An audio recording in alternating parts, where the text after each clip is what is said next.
Okay, the topics which we are going to study today is income and expenditure. Income is what you earn. Expenditure is the cost which you pay. Expenditure आपके expenses होते हैं, आपके खर्चे होते हैं. Income आपकी कमाई होती है. अच्छा जी, सबसे पहले हम बात करते हैं कंज्यूमर स्पेंडिंग के बारे में. What do you mean by consumer spending? It is the amount individuals spend on goods and services. Largely depends on their income. Consumer spending मतलब जो आप as an individual आपके जो expenditures होते हैं, आपके जो खर्चे होते हैं, आपकी जो spending होती है of money on your goods and services. और obviously आपके जो खर्चे हैं वो आपकी income पे dependent हैं, वो आपकी कमाई पे dependent है, वो आपकी earnings पे dependent है. Most people exchange their labor services for wages, salaries, but people may also earn income from other factors of production. For example, interest on savings, rent earned on leasing property, dividends and profits. देखो, income मतलब पैसा कमाने के तो बहुत तरीके हैं. एक तरीका ये है कि आप कहीं पे जाके काम कर लें और वहां पे आप वेजेस एंड सैलरीज कमा लें. एक तरीका ये है कि आपने जो सेविंग्स अर्न करी हैं उस पे आप इंटरेस्ट कमाएं, सूद कमाएं, रिबा कमाएं. एक तरीका ये है कि आपके पास कोई एसेट है, उसको आपने रेंट पे दे दिया, ओनरशिप आपकी, इस्तेमाल कोई और कर रहा है, उस पे आपने पैसे कमा लिए. डिविडेंड्स कमा लिया आपने, कहीं पे शेयर्स खरीदे हुए थे, इन्वेस्टमेंट करी हुई थी, उसका रिटर्न ऑफ प्रॉफिट आप कमा रहे हैं. या आपने कोई एंटरप्राइज स्टार्ट करी हुई, आपने कोई बिजनेस बनाया हुआ, आपकी आप कोई गुड या सर्विस खुद प्रोवाइड करते हैं और वहां से आप प्रॉफिट कमा रहे हैं. सो यस, इनकम कमाने के तो बहुत सारे तरीके हैं. Let's talk about what is disposable income. Disposable income refers to the income earned by an individual after income tax and other charges as pension contributions and trade union fees have been deducted. Disposable income वो income होती है जो आपके पास मौजूद होती है खर्चे करने के लिए. फॉर एग्जाम्पल, मैं कहीं पे जॉब करता हूं और उस जॉब में मेरी जो सैलरी है वो है 1 लाख रुपए. अब इस 1 लाख रुपए पे इनकम टैक्स लग रहा है. इनकम टैक्स फॉर एग्जाम्पल लग रहा है 10%. तो मेरे पास अभी कितनी बची सैलरी? 90,000. अब इस 90,000 सैलरी पे मेरे ट्रेड यूनियन के चार्जेस लग रहे हैं कि ट्रेड यूनियन की एक बेसिक मंथली फी पे करनी है मैंने 10,000. तो मेरी मजीद और कम हो गई 80,000. तो ये जो 80,000 मेरे पास बचे हैं, ये वो 80,000 बचे हैं जिन पे मैं खर्चा कर सकता हूं. बात समझ आ रही है? ये वो पैसे हैं जो मैं इस्तेमाल में लूंगा अपने गुड्स एंड सर्विसेज परचेज करने के लिए. क्यों? क्योंकि जो इनकम मैं कमा रहा हूं वो इनकम मैं रिसीव थोड़ी करता हूं, उसमें कभी कभी टैक्स लग जाता है, कोई चार्जेस लग जाते हैं ट्रेड यूनियन के. So we need to pay these charges, right? So yes, disposable income is basically the income after all the deductions have been made from your actual income. Obviously taxes लगाए जाते हैं क्योंकि government को अपना revenue generate करना होता है. और अगर आप एज अ लेबर हैं तो आप ट्रेड यूनियन भी आपने कई बार ज्वाइन किया होता है तो उसकी भी कोई ना कोई फीस होती है. या अगर आप कोई बिजनेस हैं तो उसमें भी कोई ना कोई इंटरेस्ट के चार्जेस हो सकते हैं, तो वो भी डिडक्ट करने पड़ेंगे. Low income earners spend a greater proportion of their income on food and necessities, while high income earners will spend a lower proportion of their income on food and necessities. Obviously, जो लोग कम पैसे कमाते हैं, उनके पास कम ही पैसे होते हैं, तो वो पैसा अपनी बेसिक नेसेसिटीज पे लगाते हैं. उनकी मेन प्रायोरिटी रोटी कपड़ा मकान होता है कि हम अपनी बेसिक नेसेसिटीज को, फिजियोलॉजिकल नीड्स को फुलफिल कर सकें.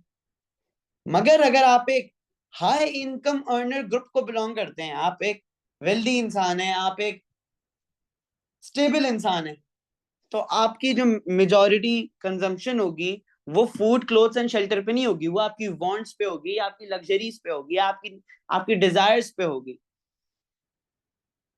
रोटी कपड़ा मकान पे आपकी मेजॉरिटी स्पेंडिंग नहीं होगी as a high income earner group. Anyways, let's talk about what is wealth.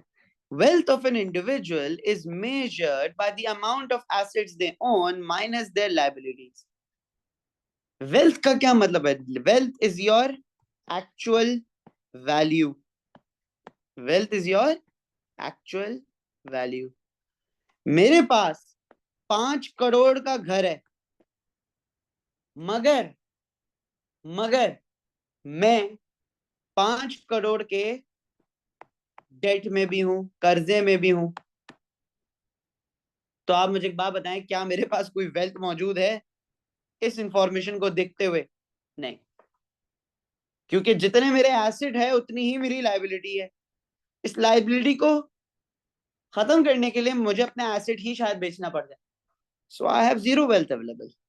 But yes, अगर मेरे पास 5 करोड़ का घर मौजूद है और मेरे पास 1 करोड़ का डेट है खाली, so yeah, I do have wealth because my assets are in excess of its liabilities.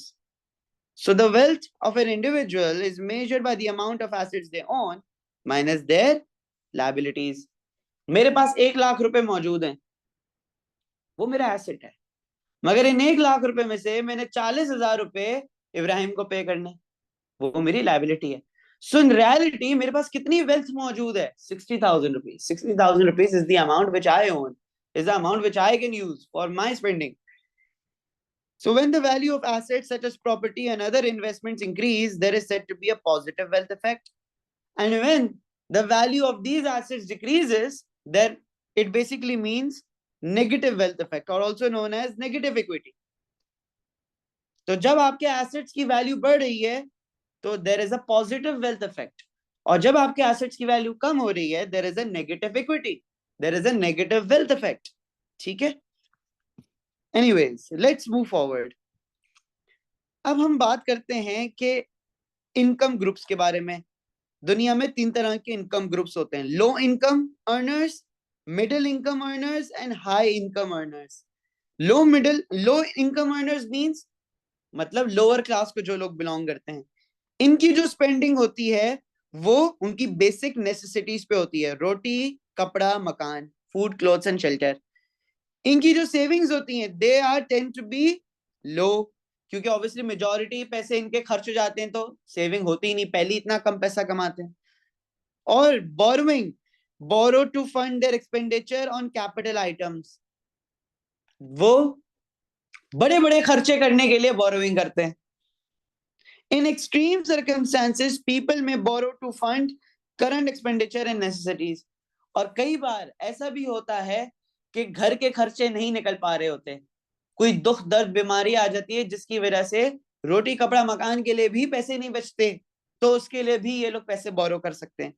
And banks less likely to lend money to low income earners as they represent higher risk.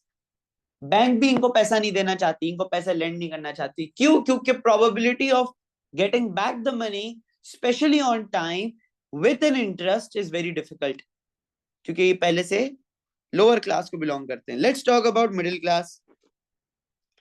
Middle class जो है वो necessities पे भी खर्चा करता है और कुछ लग्जरीज पे भी खर्चा करता है,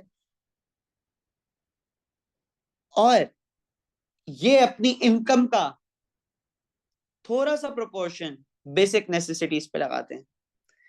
ऑब्वियसली सिंस ये ज्यादा कमाते हैं तो इनकी सेविंग्स भी रिलेटिवली ज्यादा होती हैं लो इनकम अर्नर्स से, और अगर इनको पैसे बोरो करने होते हैं तो ये भी लार्ज एक्सपेंडिचर्स के लिए बोरो करते हैं, जैसे गाड़ी खरीदनी है, घर खरीदना है, या कोई बड़ी मशीनरी या कैपिटल इक्विपमेंट या कोई बिजनेस स्टार्ट करना है, तो ये पैसे बोरो करते हैं.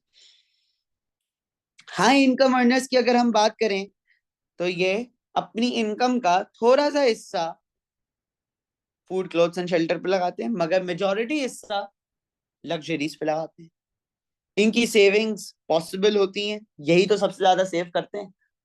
और इनके जो बोरोइंग होती है वो होती है अपने लोन्स को पे ऑफ करने के लिए. अगर उन्होंने पहले कोई बड़ा लोन लिया हुआ उसी को लोन को पे ऑफ करने के लिए मजीद बोरोइंग कर लेते हैं.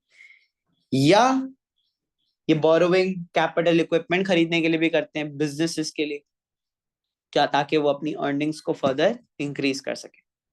अच्छा जी, अब हम बात करते हैं कि आपकी स्पेंडिंग, जो आपके खर्चे हैं, वो किन चीजों से इफेक्ट होते हैं।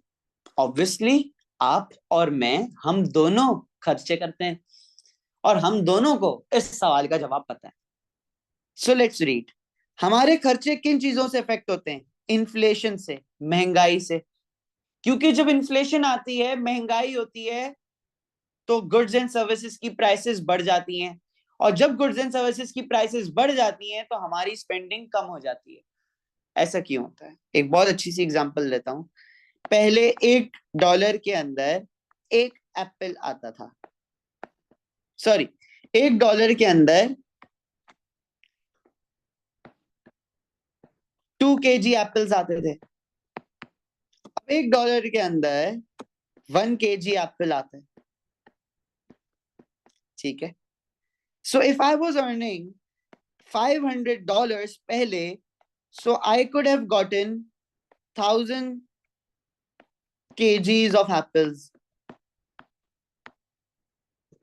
But now, जब महंगाई हो गई, तो फिर अब मेरे पास कम एप्पल्स आ रहे हैं, तो मेरी स्पेंडिंग कम नहीं हो जाएगी, बिल्कुल स्पेंडिंग कम हो जाएगी, because you will be left with less money to spend on other goods and services. So yes, your inflation, your महंगाई does have an impact on your spending. Interest rates, interest rate से कैसे आपकी spending पे impact आता है। Interest rate क्या होता है कि जब आप बोरोइंग करते हैं तो उस पे आपको एज अ रिटर्न इंटरेस्ट मिलता है। इंटरेस्ट क्या होती है, it is the amount which you earn over and above the amount which you have lended to a borrower. तो अगर आपके मुल्क के इंटरेस्ट रेट्स ज्यादा हैं तो आप कंजम्पशन कम करेंगे और सेविंग ज्यादा करेंगे। क्यों? क्योंकि जब आप सेविंग ज्यादा करेंगे तो आपको इंटरेस्ट ज्यादा कमाएंगे, और अगर आपके मुल्क के इंटरेस्ट रेट्स कम होंगे तो आप कंजम्पशन ज्यादा करेंगे और सेविंग कम करेंगे, क्योंकि आपको सेविंग करने में पहले ज्यादा पैसे मिल रहे थे तो आपने पैसे बचा लिए ताकि आपको उस पर इंटरेस्ट ज्यादा मिले। मगर जब इंटरेस्ट रेट कम हो गया तो अब आपको पहले की तरह उतने पैसे नहीं मिल रहे सेविंग करने में। There is a disincentive to save, so you will consume more and spend less, and sorry, you will consume more and save less. So yes, क्या इंटरेस्ट रेट का ताल्लुक है आपकी स्पेंडिंग से? यस, क्योंकि जब इंटरेस्ट ज्यादा होते हैं आप स्पेंडिंग कम करते हैं, और जब इंटरेस्ट कम होते हैं तो आप स्पेंडिंग ज्यादा करते हैं। कॉन्फिडेंस लेवल से भी आपकी स्पेंडिंग पे इंपैक्ट आता है। if you have a confidence in your economy, if you have a confidence in the uh, market, if you have a confidence in the consumer demand, if you have a confidence that there will be stability in the future in terms of inflation, in terms of economic development, and in terms of economic growth and each and everything, right? If there is consumer confidence, if there is optimism, consumer will spend. If there is no optimism, if there is pessimism, if the consumers believe that future में हालात मुल्क के खराब हो जाएंगे, महंगाई हो जाएगी, या बेरोजगारियां हो जाएंगी, या इकोनॉमिक रिसेशन आने वाला है, तो फिर कंज्यूमर अभी पैसे स्पेंड नहीं करेगा, क्योंकि उसको पता है वो फ्यूचर में पैसे नहीं कमाएगा, और सिंस उसको पता है वो फ्यूचर में पैसे नहीं कमाएगा तो उसको पैसे बचाने हैं फ्यूचर के लिए, तो वो पैसे बचाएगा। सो कंज्यूमर कॉन्फिडेंस से भी आपकी स्पेंडिंग पे इंपैक्ट आता है, आपकी एज से भी आपकी स्पेंडिंग पे इंपैक्ट आता है, क्योंकि जब आप छोटे होते हैं, बच्चे होते हैं, तो आप खुद तो स्पेंडिंग नहीं करते हैं, आप पे कोई और खर्चा करता है। जब आप बड़े होते हैं, स्लोली स्लोली आप पैसा कमाना शुरू करते हैं, तो आप पैसा सेव करते हैं, क्योंकि आपको पता है कि आपको इस सेविंग्स की जरूरत पड़ेगी जिंदगी भर, स्पेशली आफ्टर रिटायरमेंट। और जब आप रिटायर हो जाएंगे तो आप उस पैसे के साथ क्या करेंगे? खर्चा करेंगे। तो आपकी उम्र पे भी बहुत डिपेंडेंट है। अगर आपकी उम्र के अगर आपके मुल्क के अंदर ऐसे लोग मौजूद हैं which are usually the younger population और the middle age population, so yes you can assume के इस मुल्क के अंदर कंजम्पशन कम, सेविंग ज्यादा होगी। मगर अगर आपके मुल्क के अंदर बच्चे ज्यादा हैं और बूढ़े ज्यादा हैं, डिपेंडेंट पॉपुलेशन ज्यादा है, तो फिर कंजम्पशन ज्यादा होगी, सेविंग कम होगी। इंडिपेंडेंट पॉपुलेशन कंजम्पशन कम करती है, सेविंग ज्यादा करती है। डिपेंडेंट पॉपुलेशन स्पेंडिंग ज्यादा करती है और सेविंग्स कम करती है। अच्छा जी, the size of households, obviously जिन लोगों के घर में जितना बड़ा मतलब खानदान होता है या जितनी बड़ी फैमिली होती है, जितना बड़ा हाउस होल्ड होता है, जितने ज्यादा लोग एक घर के अंदर मौजूद होते हैं, उतनी ज्यादा उस घर की स्पेंडिंग होती है। और जितने कम लोग मौजूद होते हैं उतनी कम स्पेंडिंग होती है। तो यस, आपके फैमिली साइज पे भी आपकी स्पेंडिंग डिपेंडेंट होती है। अब हम बात करते हैं सेविंग्स के बारे में। सेविंग्स क्या होती हैं? जब आप अपनी इनकम का एक सर्टेन परसेंटेज या एक सर्टेन प्रोपोर्शन स्पेंड नहीं करते और उसको सेव कर लेते हैं for a future expenses, for future spending.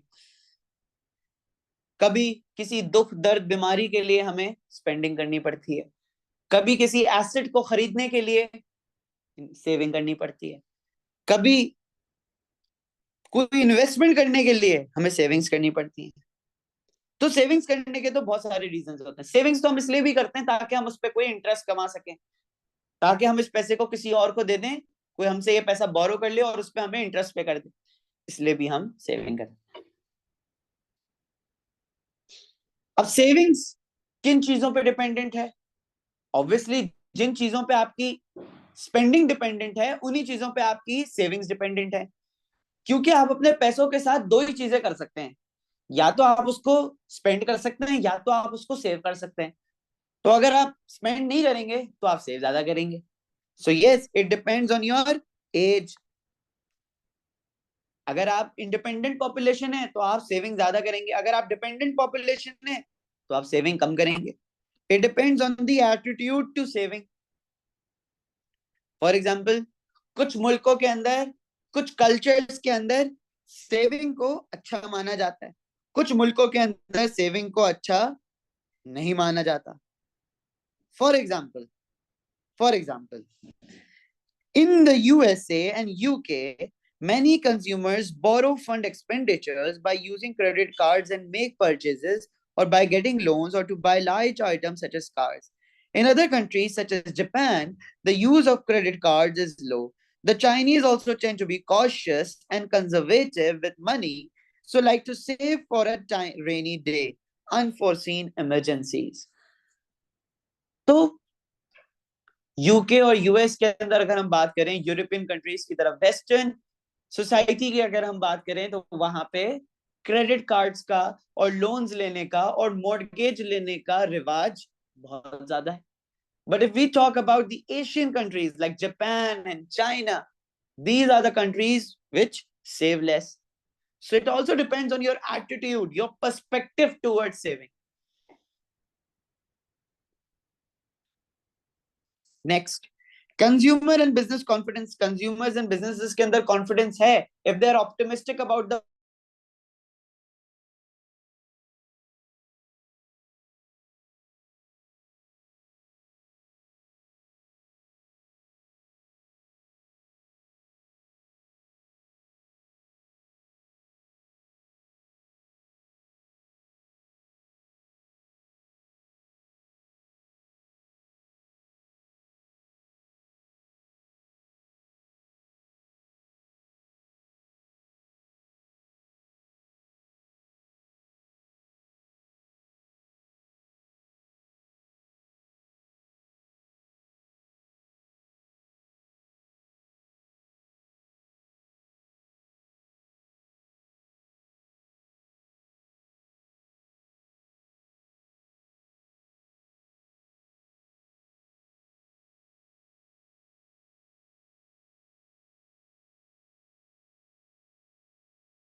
So what I was saying was that if the consumers are confident about the future, they will spend.